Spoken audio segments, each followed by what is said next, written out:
Well, hey guys, it's a rainy day and I'm on my way to the hospital to go get an x-ray. Gotta get that done. No, it's not for my toe. My toe is still doing okay. It's just very discolored and swollen. But I definitely think I broke it.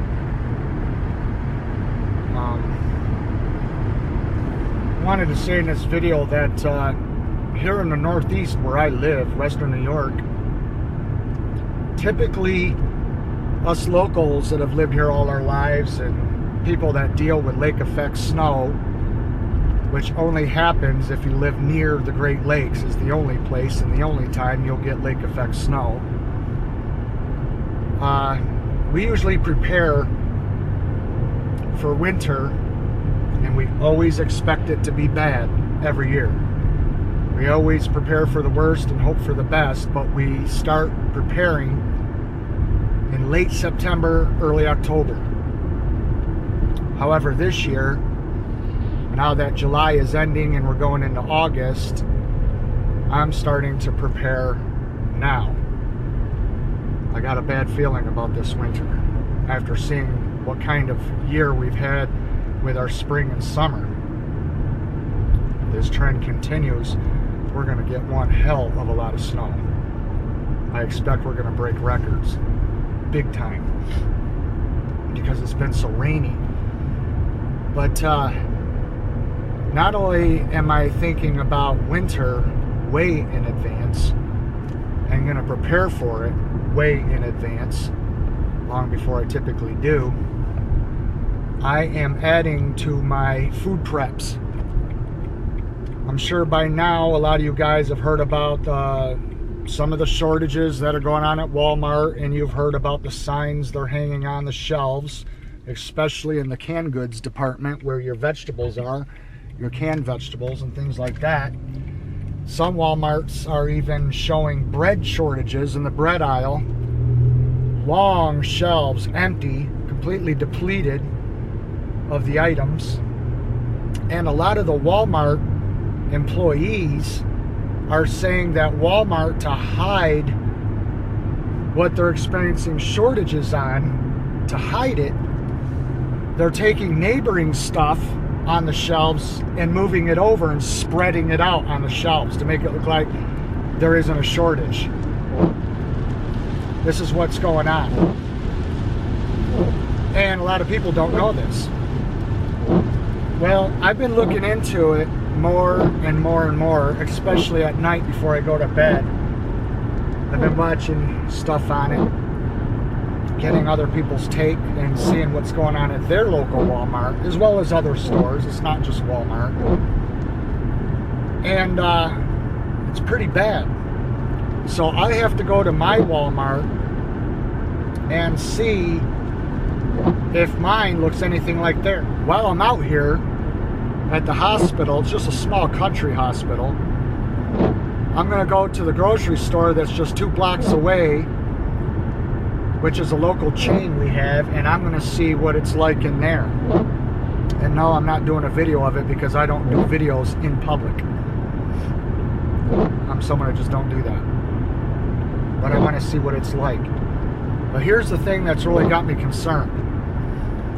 Not only do I think that this is the beginning of something that's coming, this is just the beginning. As most like to say, the tip of the iceberg, right? This is what I think. And I think it's going to be far worse going into this winter, and especially next year. I think it's going to be far worse next year. But the thing that's got me the most concerned is what the truck drivers are saying. I've been watching a lot of truck driver channels, and these are long haulers. They're truckers that ship goods from California to Carolina, from Texas to Michigan. And what they are saying is not good. It's disturbing what these truckers are reporting, and they are warning us. They are warning right now, these truckers, that extremely tough times are on the horizon, and they are warning people to prepare and get ready for it. I was watching one lady's trucker channel. Her company is down between 16 and 20%. Her boss told her the company's not making money anymore and she may be facing losing her job. She said she used to haul all kinds of goods, including canned corn and canned peas. And she says now they don't even have a pickup. She says there's nothing even to load on the semi. And she says, and this is continuing. And she said it's getting very hard to get things to haul. And she says until you are on the road, on the highways, and see the flooding that's going on through our grain belt in this country and all throughout the states that grow, because things grow produce and fruit wise all throughout California, Oregon, Utah, just about every state grows something. Okay, we all have something that we grow in all these different states. And she says until you see the devastation, you have no idea the scale of how bad it is. She said it's severe, almost apocalyptic, unbelievable, and very eye-opening what's going on. And she says, I'm here to tell you folks, she says as an experienced truck driver of many, many years, hauling everything under the sun, she says she's never seen it as bad as it is now. And a lot of truckers are even getting out and getting into different jobs, because they said it's getting down to almost like $1 a mile and it's not worth their time. And they can't find things to haul because the goods just aren't there. A major shortage is on the way, according to the truck drivers that I've been watching and listening to. And I don't do the homework for other people. You really want to see what's going on, you got to do your own research like I do. You got to listen to the people that are on the front lines. You got to pay attention to what's going on. You got to look into things. I want to tell you guys, if you don't think it's important to prepare and stock up in food, you're sadly mistaken. You need to stock up, especially in food. Everything else should be secondary to that. Get as many canned goods as you can get. Dried foods, shrink wrap foods, whatever you can get your hands on, get it. That's what I'm doing today. I'm stocking up and adding to my pantry and adding to all my preps and getting more, because things are getting bad. And not only is there a shortage on goods that people can't get, the prices of the remaining stuff is going up. Prices are going up and are going to continue to climb for the next foreseeable future, probably for the next several years. It's only getting worse, you guys. If you look at the agricultural put-out in the United States within the last 4 years, it's gradually declining. Every year that goes by, it's worse than the previous year. Every year it's getting worse. We're on a downward trend. It's not getting better, it's getting worse. And I'm not trying to spread doom and gloom. I'm just telling you guys, you need to think about this, you need to look into it, and you need to prepare for it. Stock up with as much as you can, with whatever you can afford to do. Whether if it's $20, $200, or $2,000, spend the money and get what you need now before you can't get it, or before it becomes unaffordable and you get a lot less for your money. Do whatever you can now. If you can't get something at Walmart, look for it at Dollar General or Aldi's or Kroger's or whatever store you got, Wegmans, wherever, however. Get what you need. Because I'm telling you what, you guys, hard times are coming. Bad things have been happening. The weather's out of control. Everything's out of control. We're facing a global war. If this deal gets kicked off with Iran, you need to think about this stuff, you guys. A lot of dangerous stuff on the horizon. Do whatever it is you can do to protect you and your family, and make sure that you've got what you need to make it. Because after listening to what these truck drivers, all truck drivers, men and women, what they're saying is very, very bleak. And what they're saying is the truth.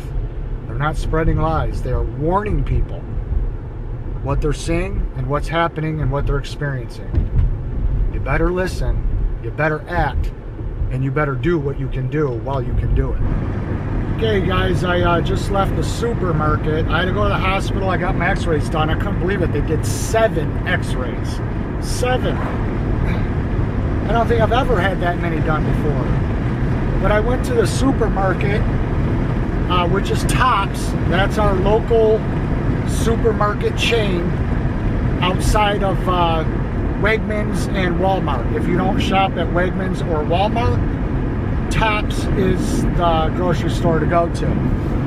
There were no mixed vegetables in small cans. I could only get the larger cans, which I don't typically buy the larger cans because for 2 people, that's a little bit too much.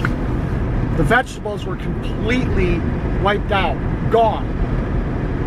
I was able to get the last of the Del Monte corn and green beans. There were no peas, none. The bread aisle, only 50% of the bread aisle was left. There's only 50% of bread. The brands that I buy, like English muffins, sandwich bread, stuff like that, gone. Gone. The shelves were completely bare. Spaghetti sauce, pizza sauce, tomato sauce, wiped out. The jars that I buy for making my pizzas, gone. There were none. Absolutely none. The shelves were completely bare. As I went from aisle to aisle to aisle, you guys, it's not just the things that they're talking about on YouTube. I don't know if it's spreading or if it's people just in a panic and they are like buying up a bunch of stuff now to stock up, like prepper people. But every aisle had empty shelves, and it's not because it's not stocking day either. Stuff was wiped out pretty good. I was surprised. Even the pork, ham, sandwich ham, completely wiped out. You know, like you get in those little sealed containers that is pre-sliced for making a sandwich, wiped out. A lot of stuff. Fruit. The fruit was really wiped out. There was only one brand left, and that was Mott's applesauce. So whatever is going on, you guys, whether if this is related to a coming food shortage, whether if it has to do with YouTube making everybody become a prepper and everybody go out there and buy in bulk and really stock up, whatever the reason is, shelves are becoming bare. I'm going to have to later go to Walmart and see what I can see at my local Walmart, but it was actually worse than I thought it would be. But while I was there, I bought $80 in cash worth of groceries. Like for instance, there's a shortage also on tortillas and flour tortillas and things like that for making tacos. So I pick up these taco kits when I can find them, and I get them and keep them on hand. I stock up on Hamburg because millions and millions of cattle died this year because of the floods. Bales of hay are quadrupling in price. I heard that bales of hay are going to be going up as high as $100 a bale, you guys, from $7. Used to be $7 a bale, going up to $100 a bale. You got to take this stuff serious, you guys. Shortages are coming. It's going to get worse. They're saying it's going to be even worse next year and into this winter. Please get what you can get now, and get lots of it. Lots of it. Get lots of cans of spaghetti sauce if you don't can your own. Buy lots of cans of vegetables, even if it's brands you don't typically eat. Get what you can get and get it now, because there might be a day coming, you guys, where there might not be any brand on the shelves, and you won't be able to pick and choose on which to buy and which not to buy. There might not be anything left. So get whatever you can get now, and get as much of it as you can, and stock up. Even if you have to stock up a spare room and build shelves. That's what I've been doing. I've been building plywood shelves, you know, big ones, mobile units with caster wheels on the bottom of them so I can move them around. And that's my pantry, and I park them side by side in my laundry room. And I've been stocking them. They're probably 6 feet tall by 5 feet wide by 4 feet deep. And I build them out of plywood, and I've been stocking and loading them up. I don't know how heavy they are when I have them fully stocked, several hundreds of pounds. I hope they don't fall through the floor, but that's what I've been doing. I've been really, really stocking up on food. So just something to think about, you guys. But yeah, I got as many bags of canned vegetables and stuff as I could get for the amount of money I had on me today. And so I just wanted to include that. But it's worse than I thought. That store was pretty picked over, you guys. And it's a small town grocery store. Very small town grocery store. So I can't imagine what the stores in bigger cities are like. But our Walmart, it's in a more populated area. I'll have to check on that later and see how things are down there. But I bet there are a lot of bare shelves at our Walmart. Even if this is temporary, you guys, don't play around with it. Do what you need to do and do it now. Thanks for watching, guys, and we'll see you again. Bye-bye.